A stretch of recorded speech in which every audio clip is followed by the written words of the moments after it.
Moy daan daan adversaire am Pape Djiné Sarr Modou Lo Darou Bitène ci seen prolongation rek nekk doon di bëre nañ seen premier 5 minutes jël amul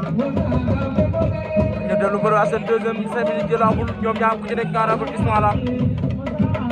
arbitre dana may 3 minutes pour prolongation 3 minutes su jeexee di jël amul Kouthiou bu ni nga attaqué yaay jàll Modou Lo Darou Bitène Pape Djiné Sarr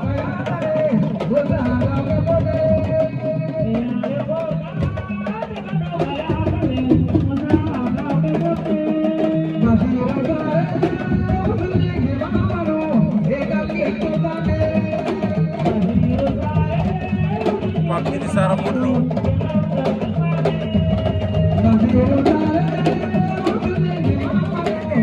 loolu du ko jeexal bëri leen ay xale ngeen da ngeen a war a bëri waay temps ba jeex na wala arbitre séparé na leen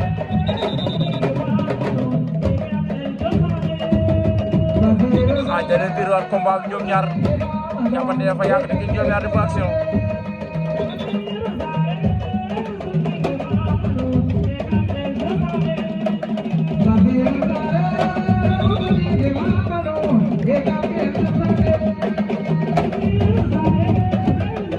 Modou Lo Darou Bitène Pape Djiné Sarr temps ba jeex na loolu la arbitre ba wax combat bi combat bu naqaree atte lay doon combat bu naqaree atte lay doon Pape Djiné Sarr génn na Modou Lo Darou Bitène par décision arbitre ndeysaan fair play loolu rafet na jàmm fay dal ka jaay sangu mar kaw la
Khadim Sarr faxat na Jules Baldé bu kaadu daan na ko jël bu rëy ndeysaan Jules Baldé daan na ko jël ko mu daw raso ko jël ko daan na ko jël bu rëy Jules Baldé jombi na Khadim Sarr daan na Jules Baldé comprendre jagala mu duf ñaaxaan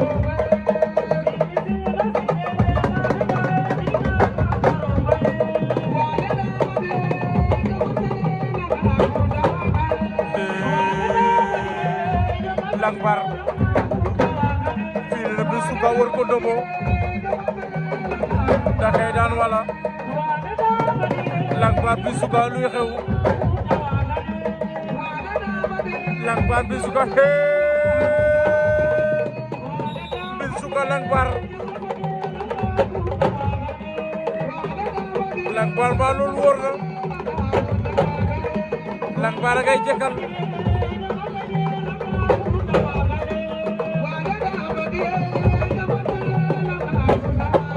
Langbar Mbisuka Jagala mu Juuf Yaakaar Omar Dione Yaakaar mu bor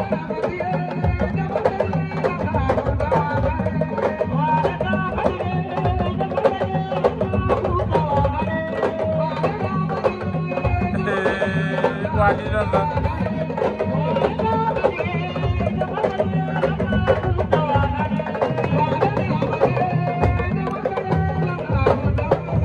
Langbar kado Omar Dione kurna jaga dogo ba jaga dura bot dagay dan nako Omar Dione dubor dana jaga la buju bu Yaakaar dana na da gëdël ci lambu ju ay dana na Mbisuka Langbar kado Mbisuka rëcc na dem nañu ko ñëwaat Mbisuka Langbar kado Mbisuka daka bu ko forcé waaye Mbisuka est-ce que loolu wóor na daka diis te Langbar moom yaramam bi maa la ko wax da lay jumloo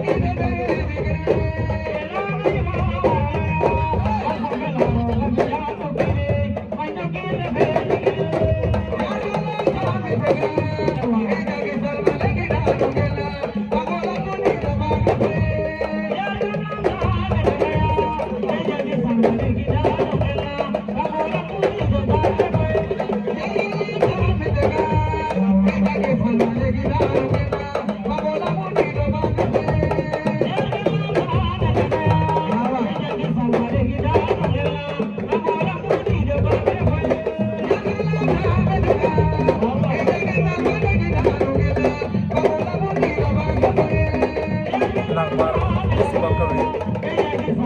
arbe bëre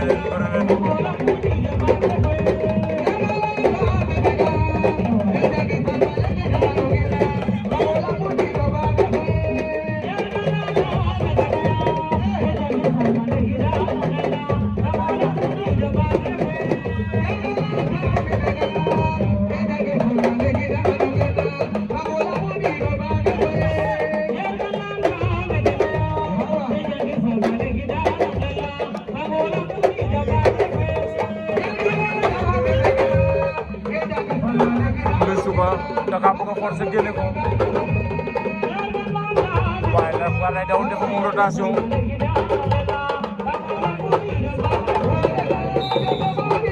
waaw jeex na lu xew la l'arbitre ja wax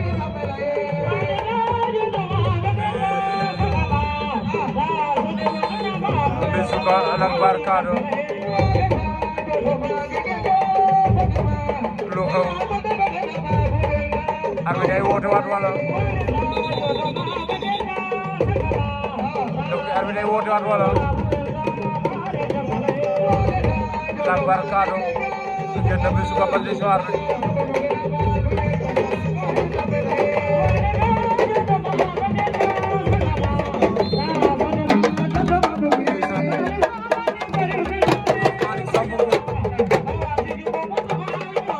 jërbaat la mag Pape le général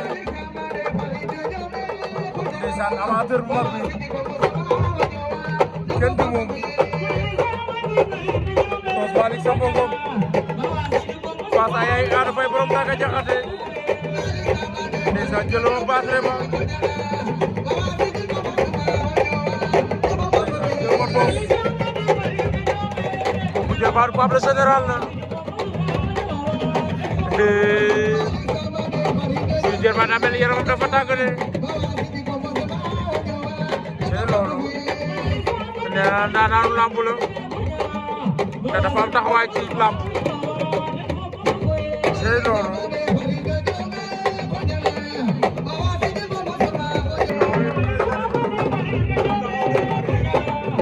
Sadio Golor Ndiaye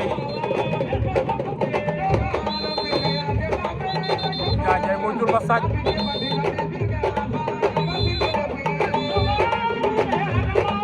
jumul Dumba Sadj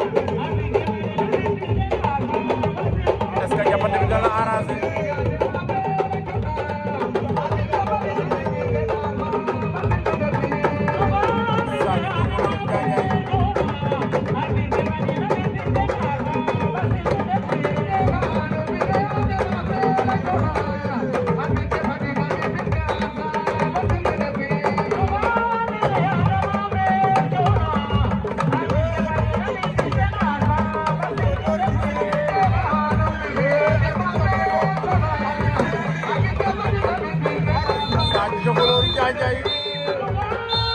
nangu na ko kon Sadj doole na ko jàmm Sadj Jokolo Njaay yoon nag ko ci kaw arbitre yi nangu ko tey lamb amul doole toogal maa la ko Pape Djily Sara Odinga Palmarin law duru am na lamb samedi ñaari xale ñaari bërekat ñaari ndaanaanu lamb Odinga bu Palmarin moo ñu féete droite noonu Pape Djily Sara féete ñu gauche arbitre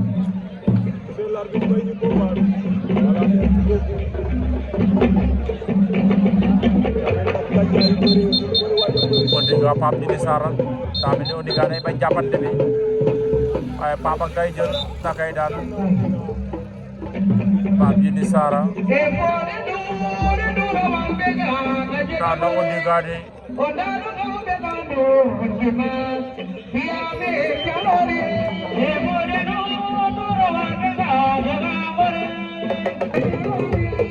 Mburoog Ndambe Manis Fayango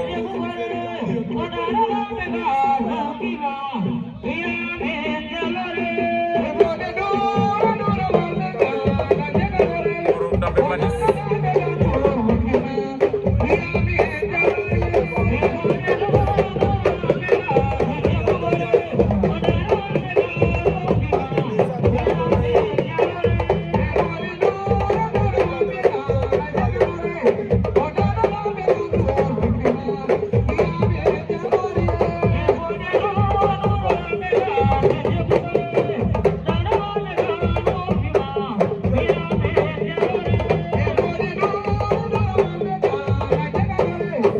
Ndambe Manis Fayango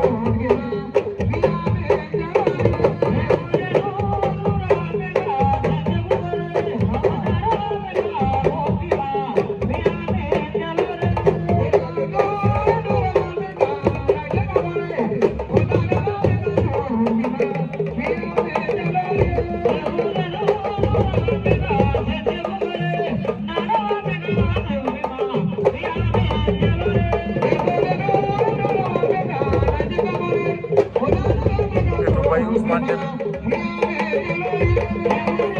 ci wet bi Ousmane Deme Gora Sosé moo ñëwoon ginnaaw Etou Mbaye bu Bignona moom lañ jàkkaarloo noonu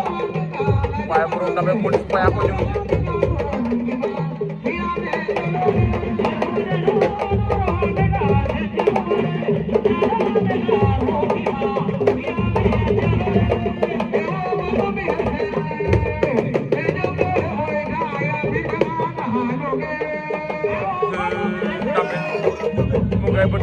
Manis waaye Manis bañ na de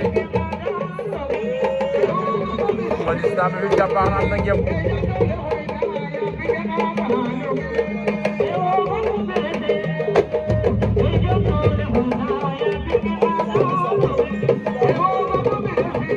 daa mel loxo Manis est-ce que fi mu jàpp doomu jëm a borom waaw da lay yéenu waaw Mburoog Ndambe Manis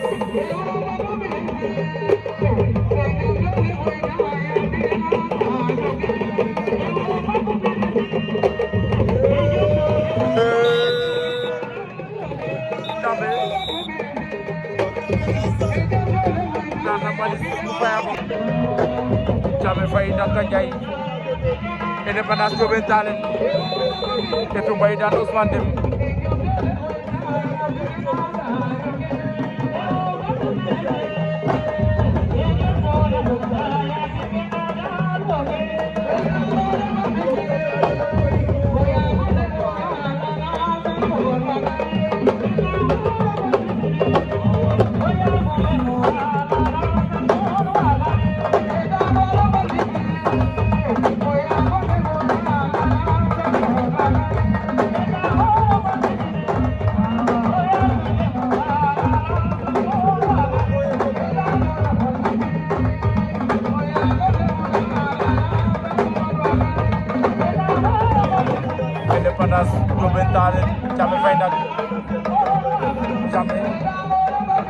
Daouda Diouf Indépendance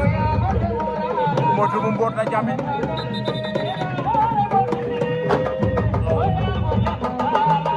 dafay jël avertissement Indépendance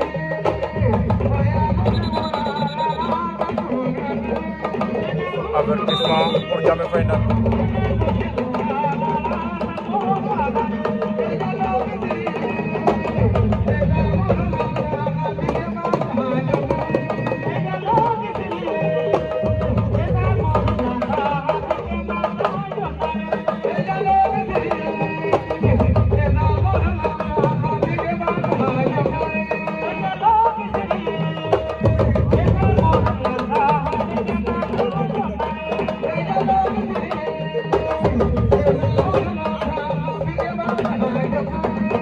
Jammeh Faye nag Indépendance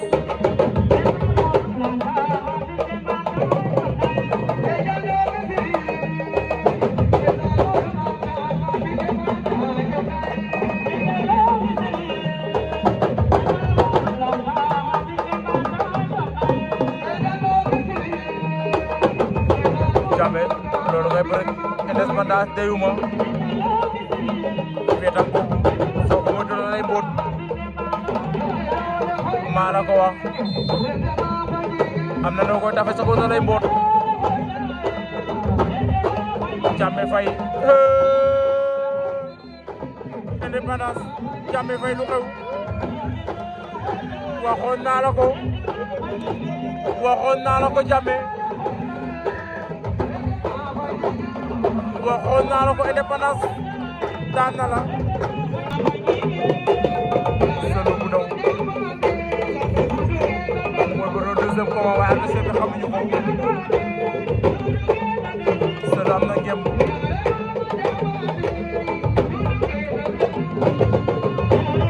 dafay sa bëre daan na la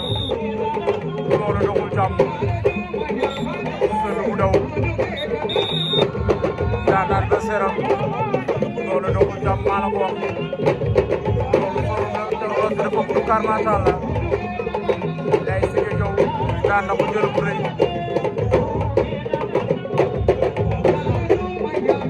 solo bu daw daan na adversaire am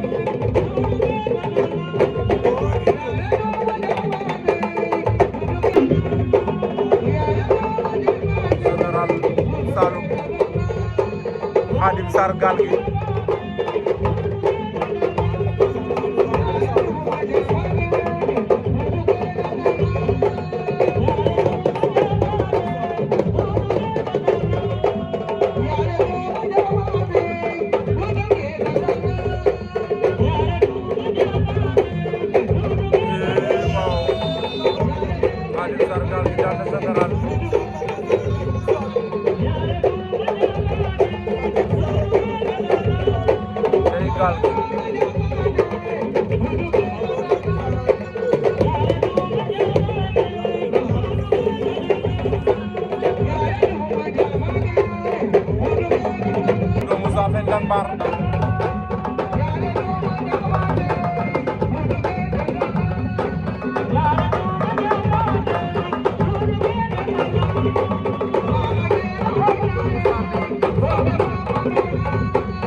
ba ca ginnaaw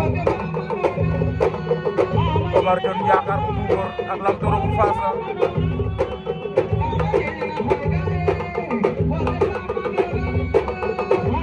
doomu Safet nag Barkado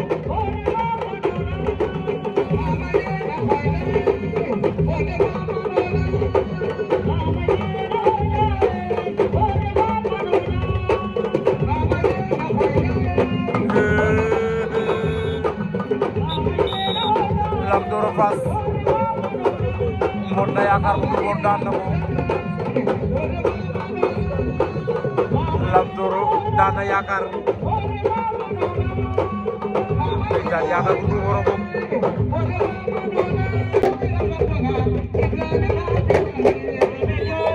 Sadio Babou Ndiaye Fayako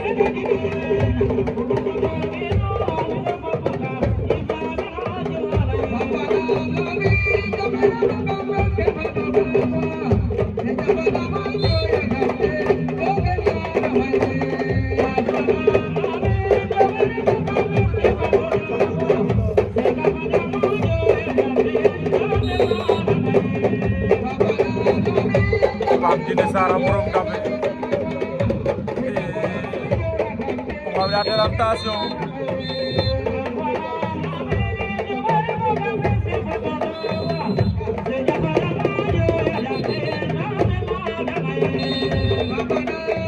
Sadio Jokkolor Babou Ndiaye Fayako Sadio koy forcer Babou Ndiaye wet na Sadio kay mboot Sadio Jokkolor Babou Ndiaye Sadio Jokkolor yóbbu na Babou Ndiaye top 5 daan na ko Eti Mbaye mi neexul deret def nañu pause ñëwaat Pape Djiné Sara borom Gambe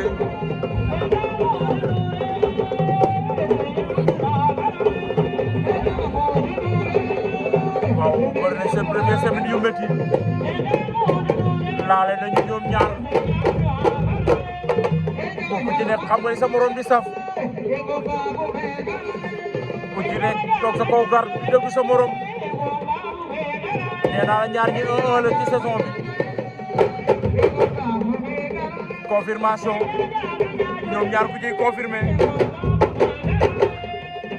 Pape Djiné Sara borom Gambe nee naa la sama ñaari mbër ñooy bëre nii Pape Ngane wala Pape Djiné Sara rakk la ci man waaye borom Gambe tamit soo waay la bu may far waaye li wolof fi naan gën a jege gën a yey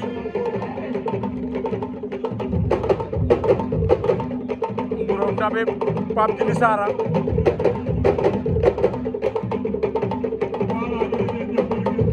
nee naa la bëri na seen premier 5 minutes dañoo jihaat ñoom ñaar seen deuxième 5 minutes dañ nekk noonu borom Gambe Pape Djiné Sara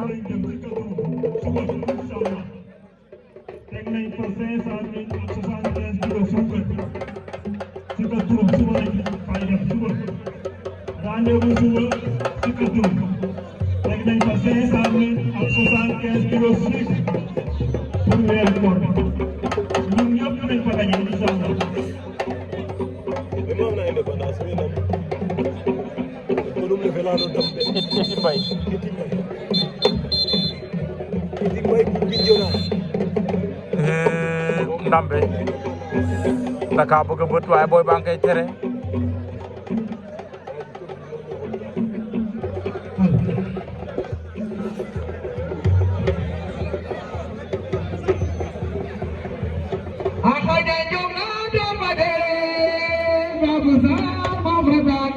borom Gambe Pape Djiné Sara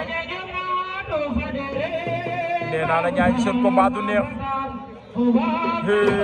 Pape daan na Gambe Pape Djiné Sara daan na borom Gambe de limal na koy Gambe décourage dina ba démérité looloy lamb décourage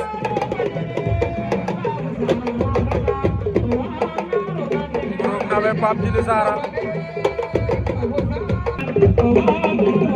Malick Sargal gi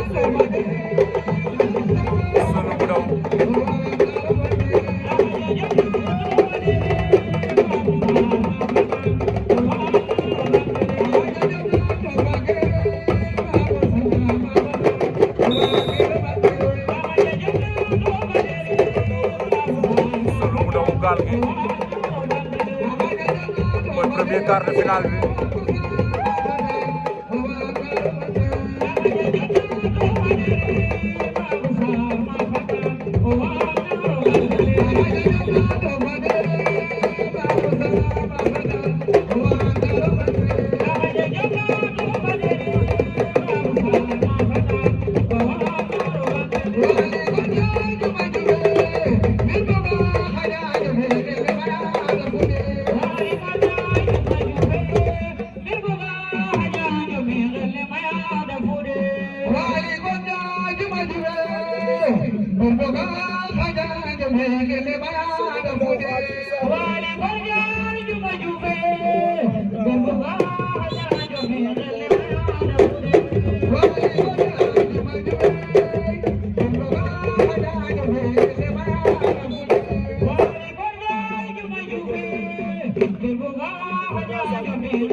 ale wali korjaay te juma Diouf ale be buga xaya jom te na ger maya na fu c'est loolu jaay marke ko may ko na ta be fere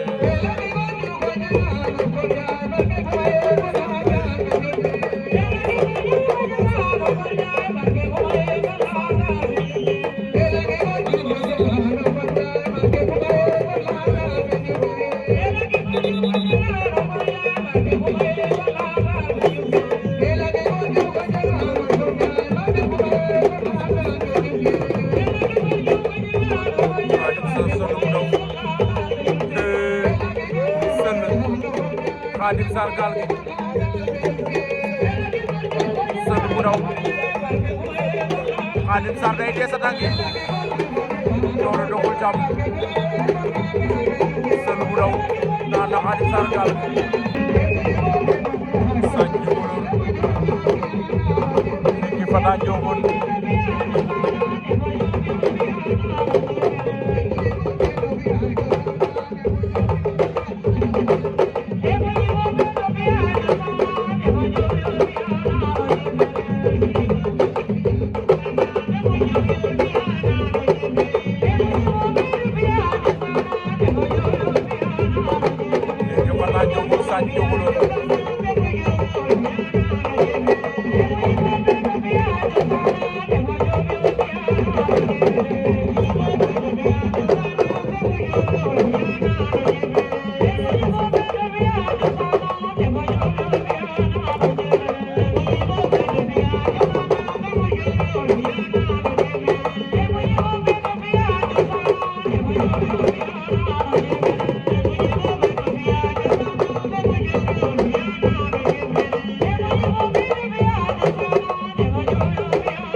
Fata Ndiogol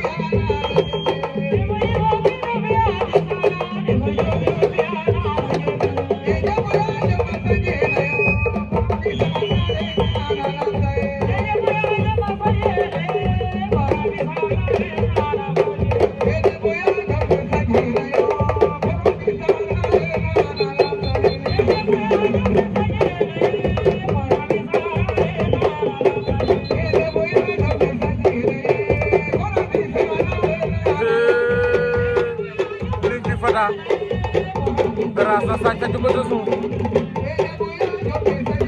waaye sañ bañ jële léegi Fata daa mel ni am na ngeen fi jàppaax na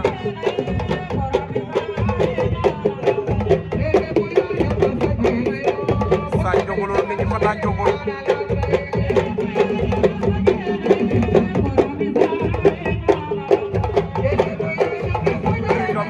rikam doole waaw sañ jogol daana léegi Fata jogol Pape Djily Sara daan Edu Mbaye bi Bignona ndeysaan Dakar ko course barrière waaw doomu Safeen Lam Toro waay Lam Toro Fass daan na Jaadu Safeen ba Lam Toro blessé wul waaw Lam Toro blessé na de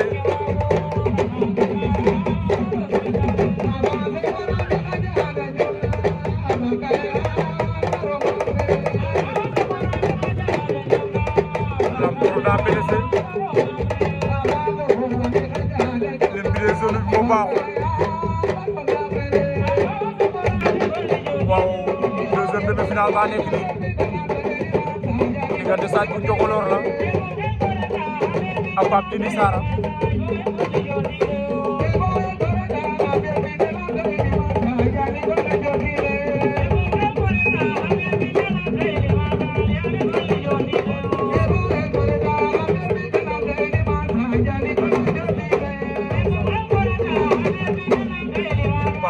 Sara Sadio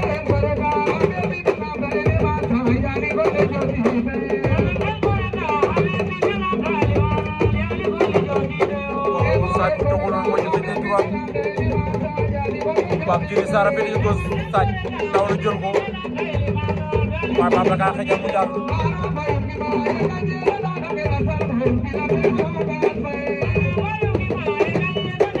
Pape Djiné Sara Sadio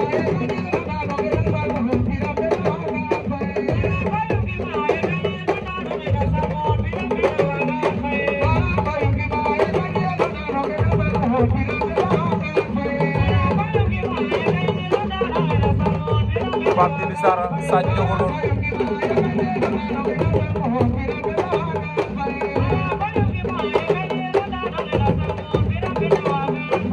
waaw mooy deuxième demi-finale bi ñu jaaxal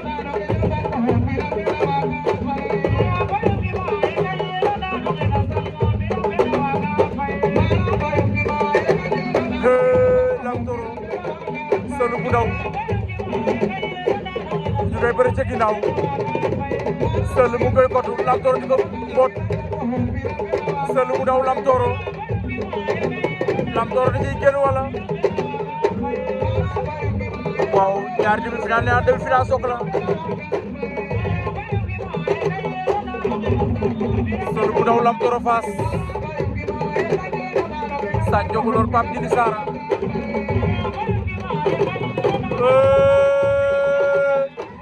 Seul daan nañu sa mënin Lam Toro Fass daan na Seul bu ndaw Pape Djiné Sara Sadio Jokalante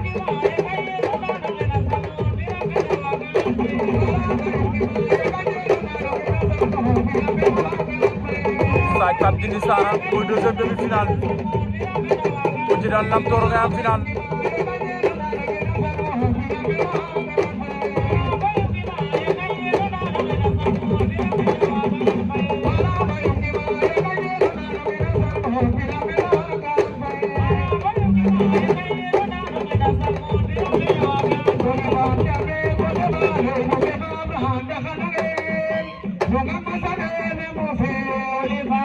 Pape Djiné Sara Sadio ndeysaan ko ci da ngay taxaw di déglu sa morom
Sadio Pape Djiné Sara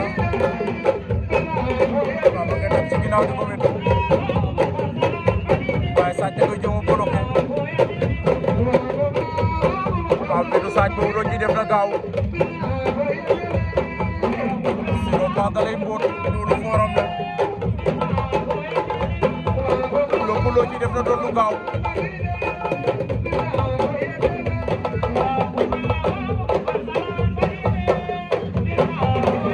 Sadio Pape Djiné Sara arbitre est-ce que baaraam yi fi jàpp baax na arbitre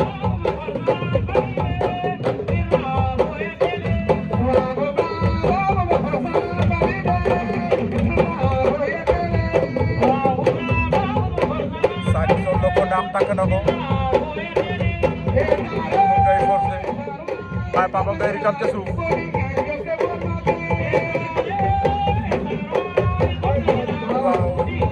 Sadio Jokalante Pape Djibi Sarr cey bi demi-finale Sadj xale boobu ndaanaanu bërekat la waaw Sadj daan na Pape Djibi Sarr ndeysaan décourage Pape looloy lamb waaw final baa ngi doon diggante Lam Toro bu Fass ak Sadj bu Njongolor waaye Lam Toro dafa abandonné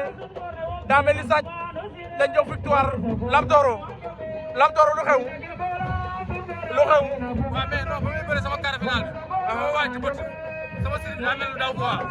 ba muy bëre sëriñ bu ndaw tamit bi ñu jàppantee ci action bi sama tànk dafa mu daw te man instant bi dama war a voyager semaine bii pour dem entraîner léegi su ma gënee gaañu fii dama yàqal sama yoon rek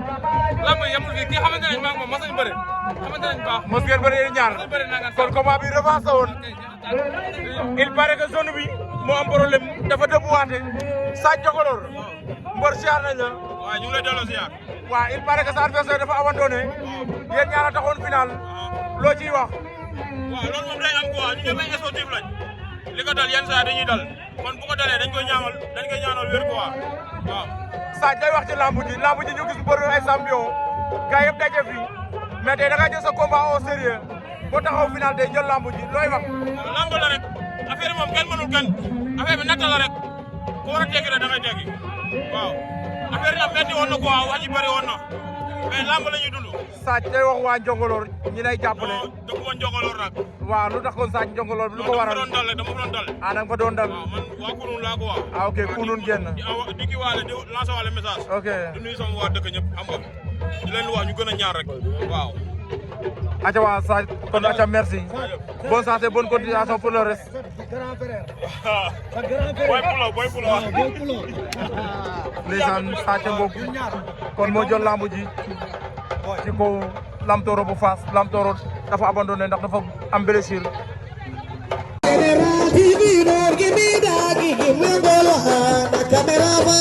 General TV don't give me that, give me all camera.